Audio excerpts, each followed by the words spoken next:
Mari saya mulai Bapak Ibu dengan penguatan SPMI. Ada 6 yang menjadi hal penting secara eksekusi, secara implementasi, apa yang harus kita lakukan. Saya menyatakan yang pertama adalah harus ada penguatan komitmen atas implementasi SPMI. Yang kedua ada penguatan organisasi SPMI. Yang ketiga ada penguatan dokumen SPMI. Yang berikutnya adalah penguatan pelaksanaan SPMI. Yang kelima adalah penguatan evaluasi pelaksanaan. Dan yang terakhir adalah penguatan pengendalian dan peningkatan. Ini sebetulnya Bapak Ibu kembali lagi menguatkan secara implementatif kita pengelola perguruan tinggi harus melihat cara terbaik bagi kita untuk merespon 4 tantangan yang tadi adalah harus menguatkan SPMI kita. Secara internal kita harus punya suatu struktur bangunan yang sangat kokoh untuk bisa memastikan bahwa kita bisa merespon 4 tantangan depan yang saya sampaikan tadi. Saya mulai Bapak Ibu dengan yang pertama, penguatan komitmen. Kenapa ini menjadi sangat penting di era ke depan ini? Karena dari beberapa pengalaman berinteraksi dengan pengelola perguruan tinggi selama ini, ada 3 hal isu yang menarik. Yang pertama, masih banyak yayasan yang kurang memahami arti pentingnya SPMI. Masih banyak yayasan belum bisa memastikan bahwa belum bisa memahami dengan baik bahwa SPMI ini dengan implementasi SPMI ini menjadi sebuah upaya strategis memastikan mutu pengelolaan perguruan tinggi. Tentunya kita para peserta webinar ini merasakan hal yang demikian. Yang kedua adalah tidak sedikit juga pimpinan perguruan tinggi yang memandang bahwa SPMI itu kan hanya sebagai amanah saja, amanah peraturan. Hanya sebagai persyaratan pengelolaan perguruan tinggi, belum memandang bahwa SPMI itu adalah sesuatu yang harus kita lakukan sebagai sebuah wujud keinginan kita untuk menumbuh kembangkan budaya mutu di perguruan tinggi. Merubah pola sikap kita, merubah pola pikir kita, merubah pola sikap kita, dan merubah pola tindak kita tentang arti mutu. Bahkan Ibu Bapak, tidak jarang juga perguruan tinggi merasakan bahwa ada resistensi dari dosen, kemudian tenaga kependidikan, dan juga tenaga administrasi mengabaikan, menganggap remeh, atau bahkan sinis terhadap sistem dan proses implementasi SPMI-nya. Ini Bapak Ibu tantangan kita ke depan. Oleh karena itu, kita berbagi sekarang ide dan masukan.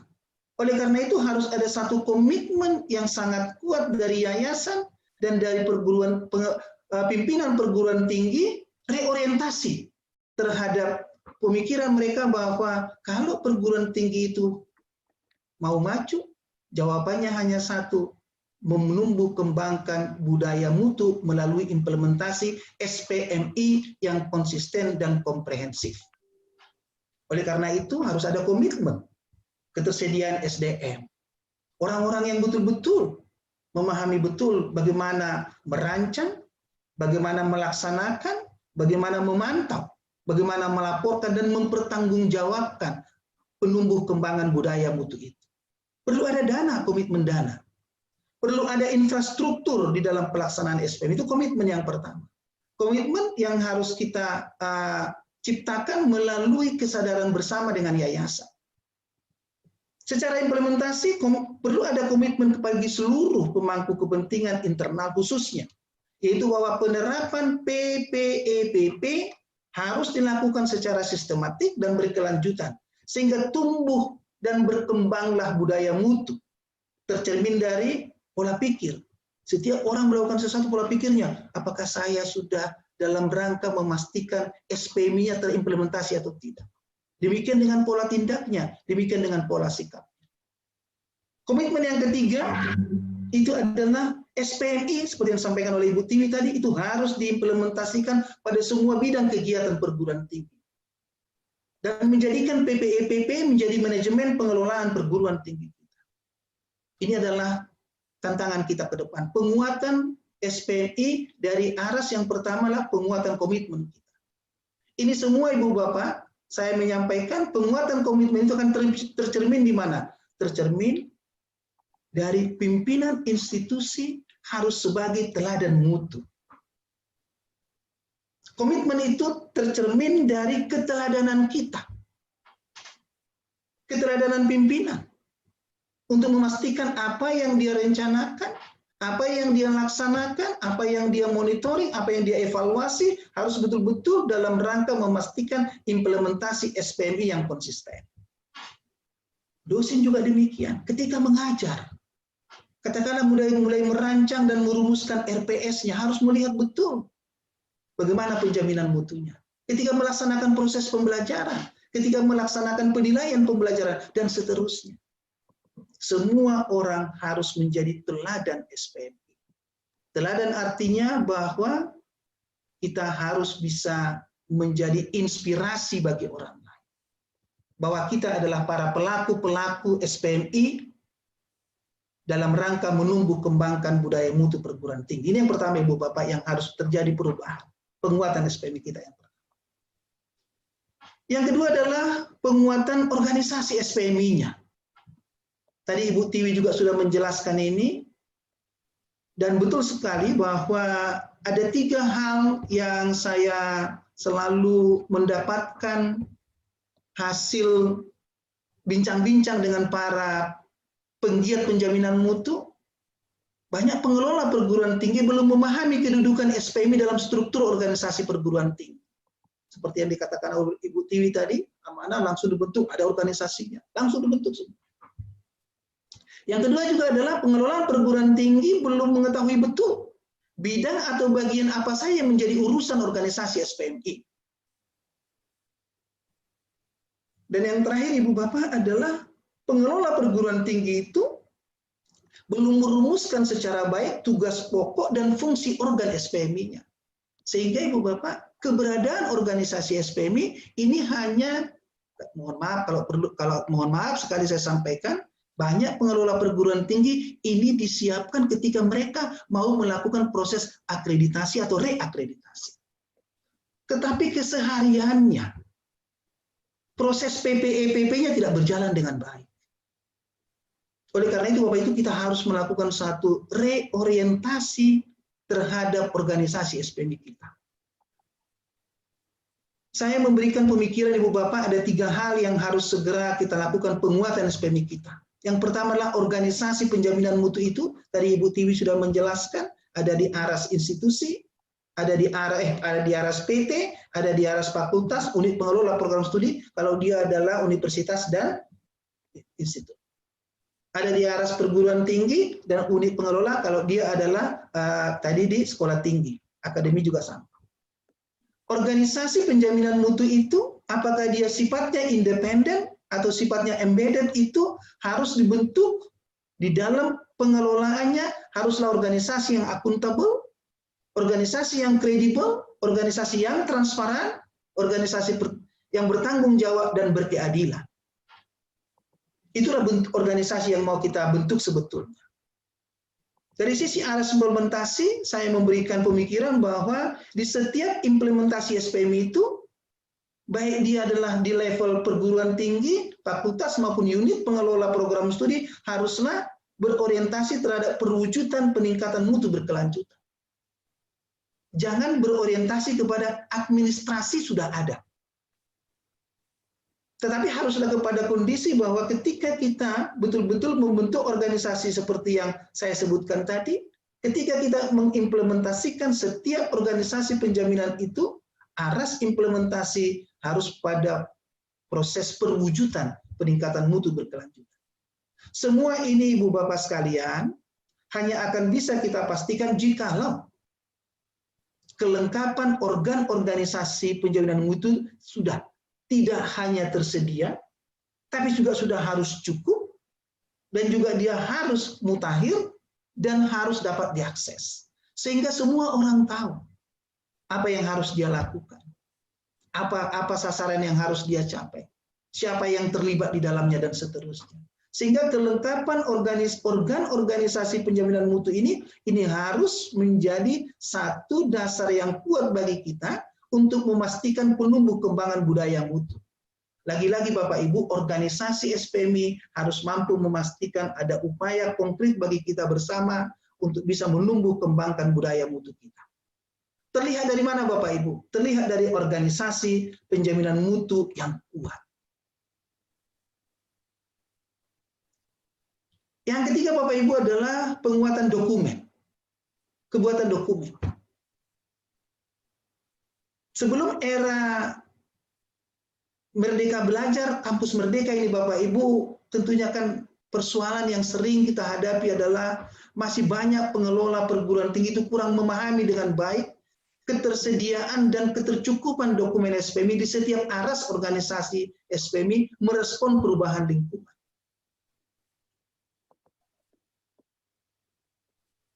Dalam asa kita untuk bisa memastikan respon yang cukup baik terhadap perubahan yang terjadi,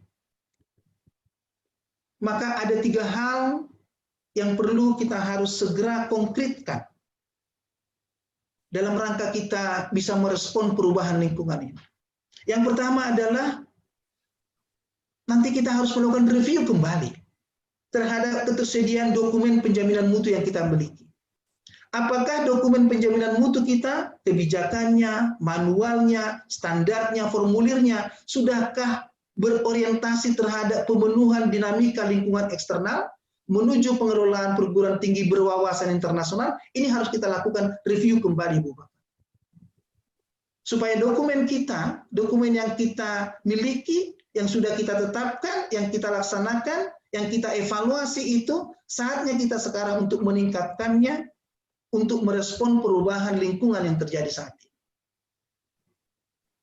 Aspek yang kedua, Ibu Bapak, yang harus menjadi perhatian kita adalah apakah dokumen yang sudah kita miliki itu, yang ada 4, apakah sudah cukup, apakah sudah mutakhir atau tidak.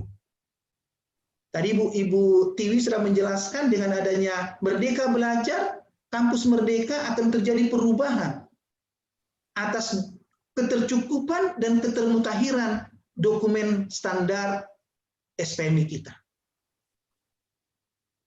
Tadi akan bertambah, secara kuantitatif akan bertambah. Ada tadi standar kerjasama, ada tadi standar mitra kerjasama, dan seterusnya. Berarti saatnya kita Ibu Bapak memastikan bahwa ketercukupan itu harus diikuti dengan ketermutakhiran dokumen penjaminan mutu. Bisa saja Ibu Bapak demikian. Kita sekarang sudah punya namanya standar kurikulum. Tapi apakah standar kurikulum yang sudah kita susun itu, yang sudah kita tetapkan itu, yang sudah kita laksanakan itu, apakah sudah dimutakhirkan terkait dengan adanya sekarang yang namanya Merdeka Belajar dan Kampus Merdeka. Dan yang ketiga Ibu Bapak adalah keteraksesan dokumen penjaminan mutu. Banyak Ibu Bapak dokumen-dokumen penjaminan mutu kita itu hanya berada di kamar kerjanya lembaga atau unit atau badan atau apapun namanya penjaminan mutu. Ada di sana. Padahal Bapak Ibu, bagaimana kita bisa memastikan bahwa setiap pihak yang ada di dalam perguruan tinggi itu memiliki sense of belonging jika mereka tidak tahu. Oleh karena itu Bapak Ibu, pada era sekarang itu sudah saatnya digitalisasi dalam rangka keterbukaan, dalam rangka keteraksesan dokumen penjaminan mutu kepada setiap pihak yang terlibat dalam proses implementasi SPMI. Supaya mereka tahu betul Ibu Bapak sekalian bahwa setiap orang memiliki tanggung jawab masing-masing untuk menciptakan budaya mutu sesuai dengan bidang atau unit atau departemen lah Bapak Ibu ya.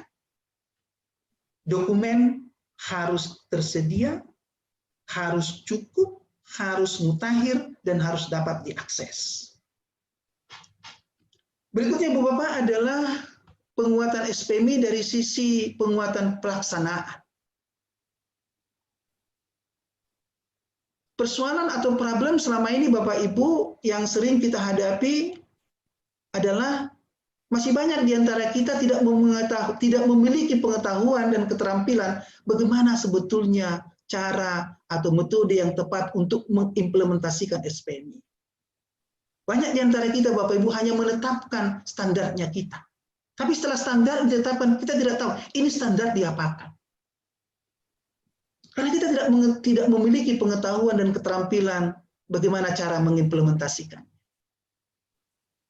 Kalaupun kita tahu, Ibu Bapak, banyak di antara kita itu memiliki keterbatasan SDM, yang memiliki pengetahuan yang komprehensif dan benar tentang cara mengimplementasikan SPMI-nya.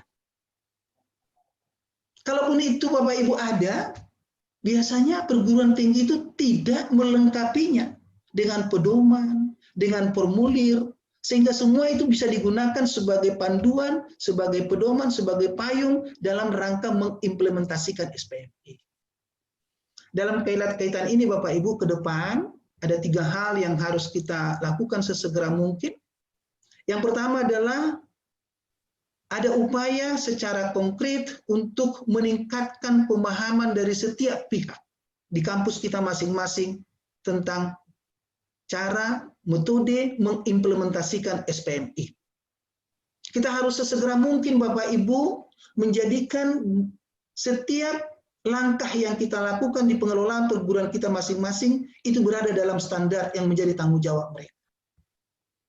Perpustakaan harus sadar betul, ini loh standar yang harus dijalankan, ini loh standar yang harus dilaksanakan, ini loh standar yang nanti akan dievaluasi, dan seterusnya. Maka setiap orang akan tahu betul ada indikator dan ada sasaran kinerja yang harus dicapai.